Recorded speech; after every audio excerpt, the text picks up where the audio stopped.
जोधपुर से खबर है, जहां राज्यपाल हरिभाऊ बागड़े जोधपुर पहुंचे। केंद्रीय मंत्री गजेंद्र सिंह शेखावत के निवास पर पहुंचे हैं। चाय आमंत्रण पर राज्यपाल हरिभाऊ बागड़े केंद्रीय मंत्री शेखावत के निवास पर पहुंचे। गजेंद्र सिंह शेखावत ने राज्यपाल का आत्मीय स्वागत किया है। पूर्व कुलपति डॉक्टर गुलाब सिंह भी इस दौरान मौजूद।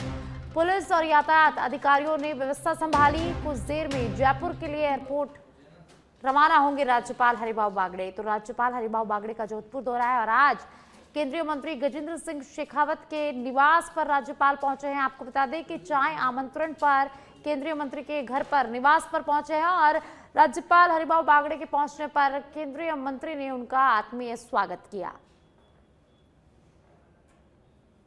और ज्यादा जानकारी के लिए सहयोगी प्रदीप जुड़ चुके हैं। प्रदीप, केंद्रीय मंत्री गजेंद्र सिंह शेखावत के निवास पर राज्यपाल हरिभाऊ बागड़े पहुंचे हैं, क्या कुछ जानकारी? जी साक्षी, राज्यपाल हरिभाऊ बागड़े का जो जोधपुर 2 दिवसीय दौरा था, उसी को लेकर केंद्रीय मंत्री गजेंद्र सिंह शेखावत के निवास स्थान पर पहुंचे हैं, जहां पर सुबह का ब्रेकफास्ट और चाय का निमंत्रण दिया गया था। उसी के चलते राज्यपाल का ये दौरा है और सर्किट हाउस के बिल्कुल सामने ही गजेंद्र सिंह शेखावत जो केंद्रीय पर्यटन मंत्री हैं, उनका आवास है। उसी में आत्मीय स्वागत उनके द्वारा किया गया है। पूर्व कुलपति डॉक्टर गुलाब सिंह भी उनके साथ मौजूद है। ये पुलिस यातायात के अधिकारियों ने पूर्ण रूप से व्यवस्था संभाल रखी है। जो काफिला था वो सर्किट हाउस से निकलकर गजेंद्र सिंह शेखावत का जो सामने आवास है वहां पर पहुंचे हैं और वहाँ राज्यपाल हरिभाऊ बागड़े का केंद्रीय मंत्री द्वारा स्वागत सम्मान किया गया है। चाय नाश्ता वहां पर किया गया है। जी प्रदीप, और क्या कुछ कार्यक्रम राज्यपाल का जोधपुर में रहने वाला है? जी अवश्य, जो राज्यपाल हरिभाऊ बागड़े का जो कार्यक्रम है उसमें आज जोधपुर से प्रस्थान करने का कार्यक्रम है। 2 दिवसीय दौरे पर जोधपुर थे और वहीं पुलिस यूनिवर्सिटी और के साथ में उन अधिकारियों के साथ में एक विशेष बैठक आयोजित की गई थी। उसी बैठक के बाद में आज 2 दिवसीय दौरे के बाद में वापस लौटने का कार्यक्रम है। जी, बहुत बहुत शुक्रिया प्रदीप इस तमाम जानकारी के लिए।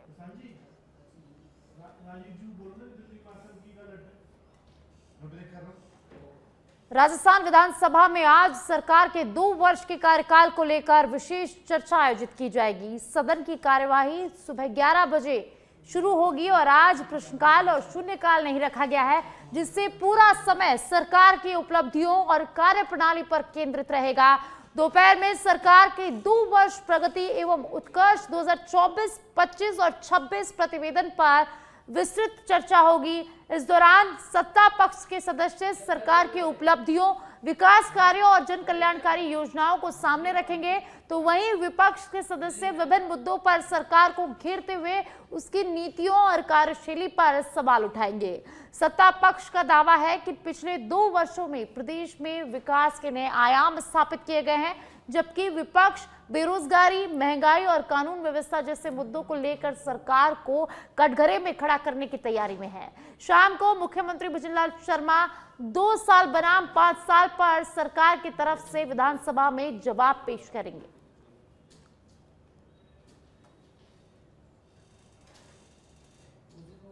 जयपुर से खबर है, जहां शिक्षा विभाग के सभी रिक्त पद भरने के लिए सरकार प्रतिबद्ध है। मदन दिलावर शिक्षा मंत्री ने विधानसभा में बयान दिया। भजनलाल शर्मा की 5 साल में 4 लाख नौकरियों की घोषणा चरणबद्ध लागू। इनमें करीब 1.75 लाख पद शिक्षक और शिक्षा कर्मचारियों के होंगे। अब तक 72,000 पद भरे जा चुके हैं। पदोन्नति और नई भर्तियां शामिल हैं। वर्ष 2024 में 2,202 पदों पर भर्ती, परीक्षा संपन्न, दस्तावेज सत्यापन जारी। वर्ष 2025 में 3,225 पदों की नई भर्ती।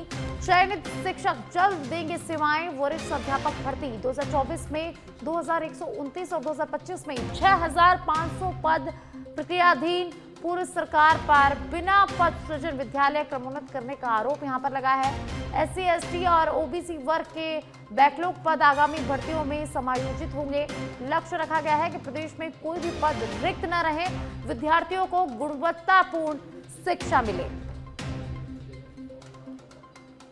तो जयपुर से खबर है, जहां विधानसभा में शिक्षा मंत्री मदन दिलावर ने शिक्षा विभाग को लेकर बयान दिया है। इस इसी बीच दिल्ली से बड़ी खबर सामने आ रही है, जहां दिल्ली में आतंकी हमले की साजिश रच रहा लश्कर। टारगेट पर चांदनी चौक का मंदिर। खुफिया इनपुट के बाद दिल्ली में अलर्ट जारी कर दिया गया है। लश्कर-ए-तैयब, लाल किला, चांदनी चौक प्रमुख मंदिरों को आईईडी धमाकों से निशाना बनाने की फिराक में। इस्लामाबाद घटना के बाद आतंकी भारत में बड़ी वारदात की योजना बना रहे। दिल्ली से बड़ी खबर, खुफिया इनपुट के बाद दिल्ली में अब अलर्ट जारी कर दिया है। लश्कर-ए-तैयब, लाल किला, चांदनी चौक प्रमुख मंदिरों को आईईडी धमाकों से निशाना बनाने की फिराक में थे आतंकी। इस्लामाबाद घटना के बाद आतंकी भारत में बड़ी वारदात की योजना बना रहे थे। तो दिल्ली से ये बड़ी खबर हम आपको बता रहे हैं। दिल्ली से बड़ी जानकारी, जहां दिल्ली में आतंकी हमले की साजिश रच रहा लश्कर। टारगेट पर चांदनी चौक का मंदिर।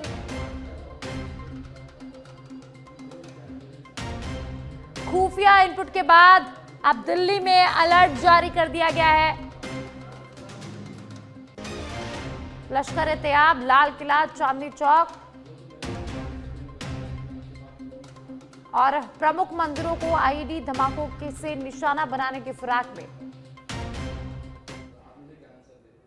जयपुर से खबर है, जहां नगरीय निकाय आम चुनाव 2026 को लेकर आयोग ने तैयारियां तेज कर दी है। 24 मार्च से विशेष मतदाता सूची पुनर्निरीक्षण कार्यक्रम शुरू होगा। 1 जनवरी 2026 को अर्हता तिथि मानकर सूची का पुनर्निरीक्षण। विधानसभा मतदाता सूची के आधार पर वार्डवार सूचियां तैयार होंगी। वार्ड गठन और भागों का पुनर्संयोजन निर्धारित मानकों के अनुसार प्रारूप मतदाता सूची 24 मार्च 2026 को प्रकाशित होगी। दावे आपत्तियां 7 अप्रैल 2026 तक दर्ज कराई जा सकेंगी। 29 मार्च और 5 अप्रैल को विशेष अभियान चलाया जाएगा। अंतिम निर्वाचन नामावली 22 अप्रैल 2026 को प्रकाशित होंगे। वही 1 जनवरी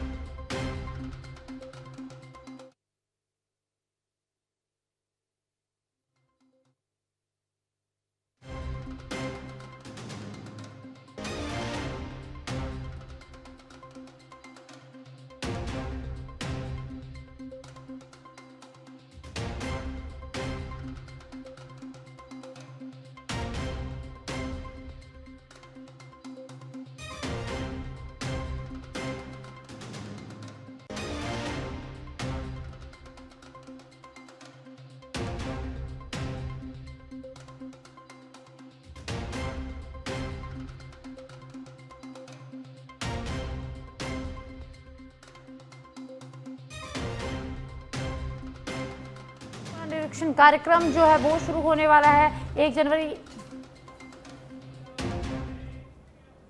राजस्थान के खेरतल तिजारा जिले के भिवाड़ी शहर में शनिवार तड़के एक कबाड़ गोदाम में भीषण आग लगने से इलाके में अफरा तफरी मच गई। घटना फूलबाग थाना क्षेत्र स्थित औद्योगिक क्षेत्र के समीप रिहायशी इलाके में बने एक गोदाम की है। प्राप्त जानकारी के अनुसार अज्ञात कारणों से सुबह करीब 5 बजे गोदाम में आग भड़क उठी। देखते ही देखते आग ने विकराल रूप धारण कर लिया। गोदाम में रखे खाली ड्रमों में तेज धमाके होने लगे, जिससे आसपास के घरों में दहशत फैल गई। धमाकों की आवाज सुनकर मौके पर पहुंचे कांस्टेबल गोपीचंद ने तत्परता दिखाते हुए कमरों में सो रहे लोगों को बाहर निकालकर सुरक्षित स्थान पर पहुंचाया।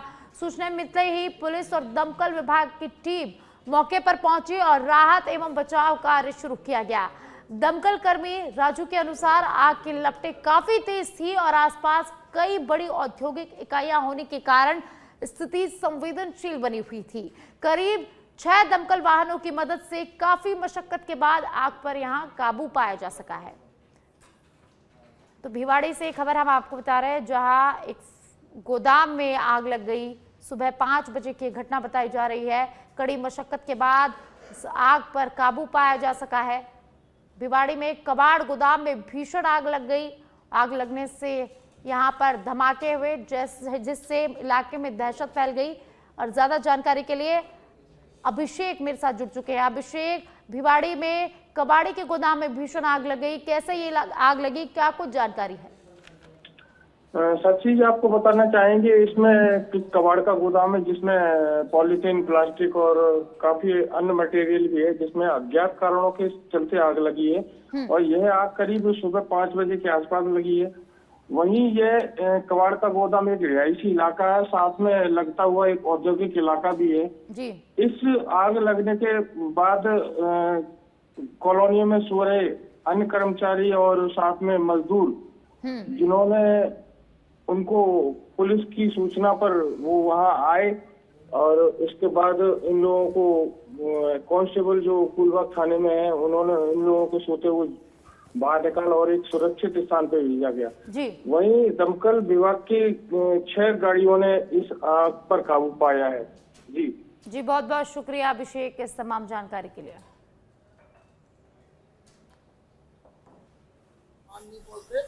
तो पीछे बहुत बड़ा गोदाम है जिसमें मटेरियल स्टॉक है, इसी गोदाम के अंदर, इसी गोदाम आसपास रिहायशी इलाका भी है। हाँ, सामने कॉलोनी है, छोटी लेबर कॉलोनी है, लेबर क्लास रहती है, बगल में इंडस्ट्रीज है, थोड़ा उसमें तीनों तरफ इंडस्ट्रीज है। इंडस्ट्री प्लॉट है, इसका पर्सनल प्लॉट है, तो इस बारे में नहीं बता सकते। खबर जयपुर से है। अल्बर्ट हॉल का 140वां स्थापना दिवस आज।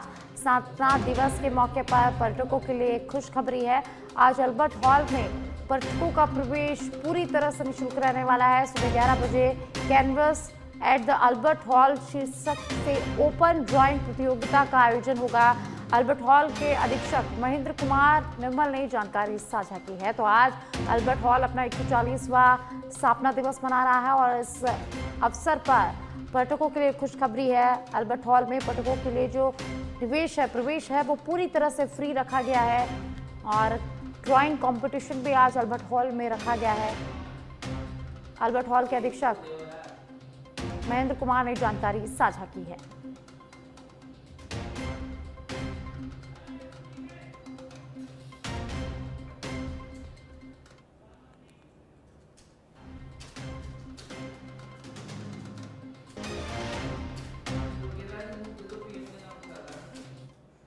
चलिए अब आपको सीधा ले चलते हैं दिल्ली, जहां प्रधानमंत्री नरेंद्र मोदी और राष्ट्रपति द्रौपदी मुर्मू और ब्राजील के राष्ट्रपति लूला दा सिल्वा का ये मुलाकात हो रही है।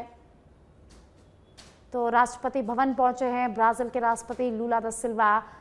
प्रधानमंत्री नरेंद्र मोदी ने उनका यहां पर स्वागत किया, राष्ट्रपति द्रौपदी मुर्मू ने स्वागत किया है। तो देखिए काफी महत्वपूर्ण ये मुलाकात है। तो लूला डी सिल्वा आज राष्ट्रपति भवन पहुंचे हैं। तस्वीरें आप देख लीजिए। ब्राजील के राष्ट्रपति यहां पर मौजूद है, प्रधानमंत्री नरेंद्र मोदी यहां पर मौजूद है और राष्ट्रपति द्रौपदी मुर्मू यहां पर मौजूद है। तीनों की यहां पर मुलाकात हुई है। लूला दा सिल्वा की राष्ट्रपति भवन पहुंचने पर उनका स्वागत किया है प्रधानमंत्री नरेंद्र मोदी और राष्ट्रपति द्रौपदी मुर्मू ने स्वागत किया है और लूला दा सिल्वा को गार्ड ऑफ ऑनर यहां पर दिया जा रहा है। तस्वीरें आपके सामने। तो ये मुलाकात काफ़ी इम्पॉर्टेंट है, काफ़ी महत्वपूर्ण है। भारत और ब्राज़ील के बीच ट्रेड डील पर आज मोहर लग सकती है। ये मुलाकात दोनों देशों के बीच व्यापारिक समझौतों को मजबूत करने की दिशा में एक महत्वपूर्ण जो कदम है वो साबित हो सकती है।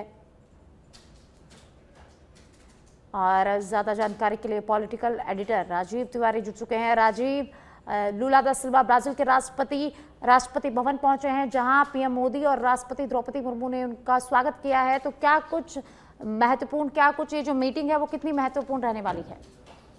बिल्कुल, देखिए सामरिक दृष्टिकोण से देखा जाए तो यह जो मुलाकात हुई है बहुत ही महत्वपूर्ण है, क्योंकि देखिए दोनों देशों के बीच जो मैत्री संबंध है वो बहुत पुराना है और आने वाले समय में कैसे इसको और मजबूत बनाना है, कैसे व्यापारिक दृष्टिकोण से एक दूसरे को सहयोग देना है या जो वर्तमान में जो वैश्विक परिदृश्य है उसमें कैसे एक दूसरे को सहयोग करते हुए आगे बढ़ना है, इसको लेकर के चर्चाएं हुई हैं जो सूत्रों से जानकारी मिल रही है। बड़ी बात यह है कि देखिए अभी भारत में जो है AI समिट हुआ है जिसमें 100 से अधिक देशों के प्रतिनिधि, 20 से अधिक देशों के राष्ट्राध्यक्ष पहुंचे थे और सभी लोगों से प्रधानमंत्री नरेंद्र मोदी ने वसुधैव कुटुंबकम जो भारत का जो एक परंपरा रही है कि सभी लोगों को साथ लेके चला जाए, सभी लोगों को आगे बढ़ाया जाए, चाहे व्यापारिक दृष्टिकोण की बात की जाए या मित्रता, एक दूसरे की सांस्कृतिक जो साझेदारी होती है इसकी बात की जाए। इन तमाम बिंदुओं पर चर्चा हुई है। आने वाले समय में जो टेक्नोलॉजी है इसको कैसे मजबूत बनाया जाए और इसकी जो चुनौतियां इससे कैसे निपटा जाए। और इसी क्रम में माना जा रहा है कि यह जो मुलाकात अभी हुई है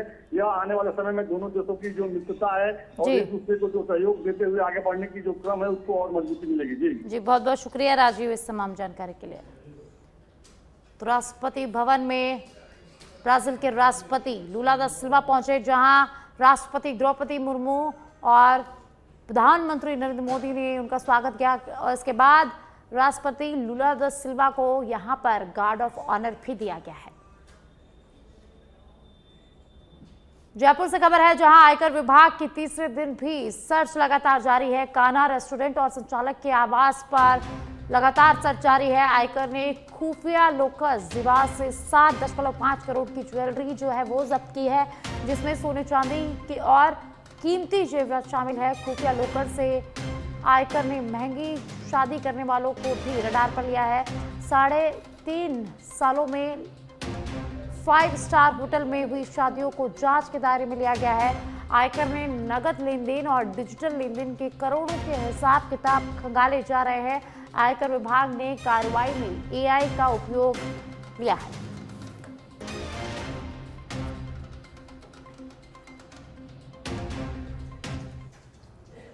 बीकानेर से खबर है, जहां बीकानेर में साइबर अपराधों पर प्रभावी नियंत्रण के लिए पुलिस ने अभिनव पहल की है। साइबर वॉरियर ट्रेनिंग सेंटर की शुरुआत की जा रही है, जिसके माध्यम से युवाओं और आमजन को साइबर सुरक्षा के प्रति प्रशिक्षित किया जाएगा। पुलिस अधीक्षक कविंद्र सागर ने ट्रेनिंग सेंटर के पोस्टर का विमोचन करते हुए कहा कि इस पहल से प्रशिक्षित साइबर वॉरियर्स तैयार किए जाएंगे, जो लोगों को साइबर फ्रॉड से बचाव के प्रति जागरूक कर सकेंगे। साइबर थाना निरीक्षक रमेश सरवटा के नेतृत्व में जन जागृति अभियान भी चलाया जा रहा है, ताकि आमजन ऑनलाइन ठगी और डिजिटल अपराधों से सतर्क रहे।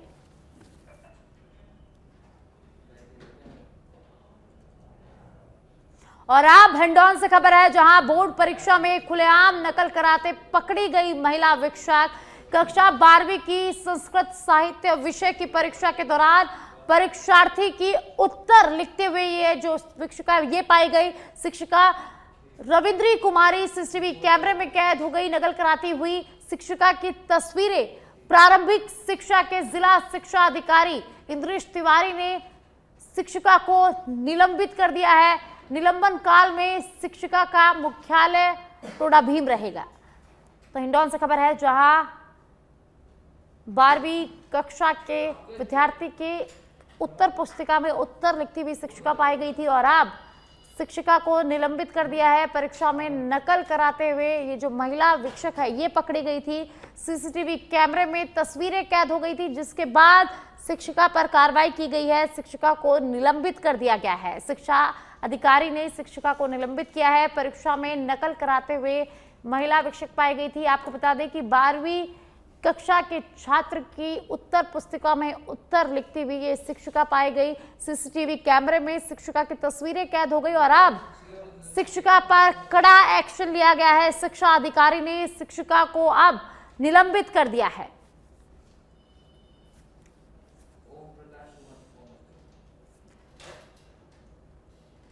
तो हिंडौन से एक खबर है, जहां महिला शिक्षिका की नकल कराते सीसीटीवी कैमरे में तस्वीरें कैद हो गई थी और अब शिक्षिका पर एक्शन ले लिया गया है। और ज्यादा जानकारी के लिए सहयोगी ओम प्रकाश सुमन जुड़ चुके हैं। ओम प्रकाश, हिंडौन सिटी में चीटिंग का मामला सामने आया है। एक महिला शिक्षिका यहां पर एक छात्र की उत्तर पुस्तिका में उत्तर लिखती हुई पाई गई थी। सीसीटीवी भी तस्वीरें जो है वो सामने आई थी और अब शिक्षा अधिकारी ने इस मामले में एक्शन ले लिया है, शिक्षिका को निलंबित कर दिया है। क्या कुछ जानकारी? देखिए साक्षी, मैं बता दूं आपको, ये पूरा मामला हिंडौन सिटी के श्री महावीर जी का है। श्री महावीर जी में जो दिगंबर जैन आर्थ क्षेत्र का एक विद्यालय है और उस विद्यालय में 12वीं जो बोर्ड परीक्षा है, 12वीं बोर्ड परीक्षा का एग्जाम सेंटर निर्धारित है।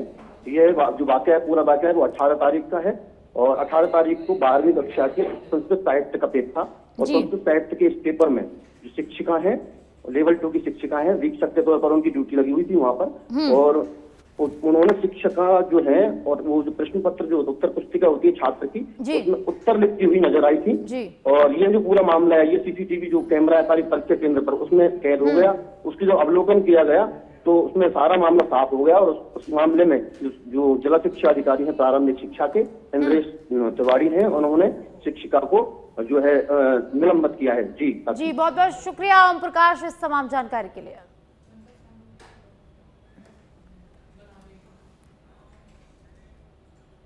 और अब टोंक के उनियारा से खबर है, जहां पटवारी को राजकार्य में अनियमितता लापरवाही करना महंगा पड़ा। जिला कलेक्टर ने निलंबित करने के आदेश दिए हैं। नगर फोर्ट तहसील में कार्यरत पटवारी शुभम सुहाल निलंबित हुए हैं। राजकार्य में अनियमितता बरती गई और अनियमितता के फलस्वरूप इनको निलंबित कर दिया गया है। जिला कलेक्टर टोंक कल्पना अग्रवाल ने आदेश जारी किए हैं।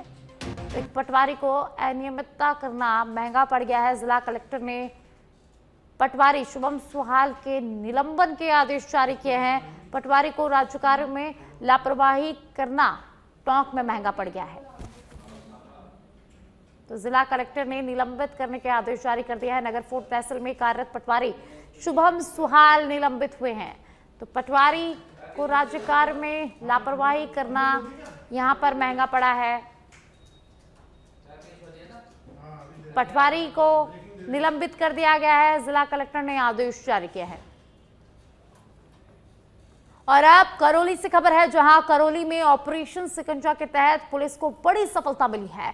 लंबे समय से फरार चल रहा 25,000 रुपए के इनामी कुख्यात डकैत दीवान गुर्जर को पुलिस ने गिरफ्तार कर लिया है। आरोपी दीवान गुर्जर पिछले 10 वर्षों से फरार चल रहा था। आरोपी कुख्यात डकैत जगदीश गुर्जर गैंग का सक्रिय सदस्य बताया जा रहा है। पुलिस ने उसे धौलपुर जिले के बीहड़ क्षेत्र के जंगलों से दबोचा है।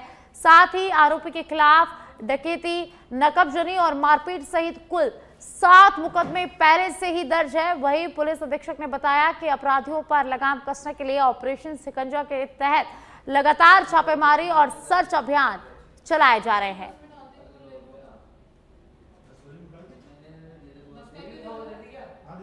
तो करौली से खबर है, जहां पर 10 साल बाद आरोपी पुलिस के हत्थे चढ़ा है। 10 साल के फरार आरोपी को पुलिस ने गिरफ्तार कर लिया है। कृष्णा सोनी के घर पर रात को करीब 1 बजे प्रवेश करके और डकैती की थी, जिसमें रात को 1 बजे घुसे, उनके परिवारजन को जगाया, मारपीट करी, कट्टे और अन्य हथियारों के द्वारा, आर्म्स हथियारों के द्वारा उनको डराया धमकाया। और चूंकि वो तिजोरी की चाबी उन्होंने मांगने की कोशिश करी, मारपीट भी हुई, लेकिन चूंकि तिजोरी की चाबी दे नहीं पाए और उनको खुल नहीं पाया तिजोरी, तो तिजोरी तो खोल नहीं पाए, लेकिन जितना भी बाहर का जेवर था वो सोना लूट लाट करके वो चले गए, भाग गए। तत्समय यहाँ के जो पुलिस अधिकारियों ने करीब 7 लोगों को गिरफ्तार कर लिया था। 8वां जो दीवान नाम का। और आप जयपुर से खबर है, जहां विशेष आयुक्त राहुल प्रकाश के निर्देश पर कार्रवाई हुई है। पुलिस थाना बस्ती क्षेत्र में अवैध हथियार रखने वाला अनिल और लोकेश को पुलिस ने गिरफ्तार कर लिया है। कब्जे से अवैध हथियार, 2 देसी कट्टे, 10 कारतूस और 2 खाली कारतूस बरामद किए गए हैं। अवैध हथियार तस्करी में प्रयुक्त लग्जरी वाहन को भी पुलिस ने जब्त कर लिया है। पुलिस थाना बस्ती पर प्रकरण आर्म्स एक्ट में मामला दर्ज कर लिया गया है। सीआईयू टीम की सूचना पर इस पूरी कार्रवाई को अंजाम दिया गया है। तो जयपुर से खबर है, विशेष आयुक्त राहुल प्रकाश के निर्देश पर बड़ी कार्रवाई हुई है। पुलिस थाना बस्ती क्षेत्र में अवैध हथियार रखने वाले अनिल और लोकेश को पुलिस ने गिरफ्तार कर लिया गया है और उसके कब्जे से अवैध हथियार, 2 देशी कट्टे, 10 कारतूस और 2 खाली कारतूस बरामद किए हैं। और अवैध हथियार तस्करी में प्रयुक्त लग्जरी वाहन को भी पुलिस ने जब्त कर लिया है। तो आर्म्स एक्ट में मामला दर्ज कर लिया गया है। सीआईयू टीम की सूचना पर इस पूरी कार्रवाई को जो है वो अंजाम दिया गया है।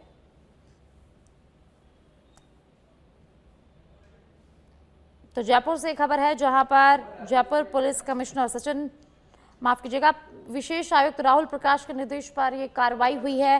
पुलिस थाना बस्ती क्षेत्र में कार्रवाई हुई है। पुलिस थाना बस्ती क्षेत्र में अवैध हथियार रखने वाले अनिल और लोकेश को पुलिस ने गिरफ्तार कर लिया है और उनके कब्जे से अवैध हथियार भी बरामद किए हैं। 2 देसी कट्टे, 10 कारतूस और 2 खाली कारतूस पुलिस ने बरामद किए हैं। इसी के साथ अवैध हथियार तस्करी में प्रयुक्त लग्जरी वाहन को भी पुलिस ने जब्त कर लिया है। आर्म्स एक्ट में मामला दर्ज कर लिया गया है और अब पुलिस आगे की कार्रवाई कर रही है। आरोपियों से लगातार पूछताछ की जा रही है। तो आपको बता दें कि विशेष आयुक्त राहुल प्रकाश के निर्देश पर इस पूरी कार्रवाई को जो है वो अंजाम दिया गया है।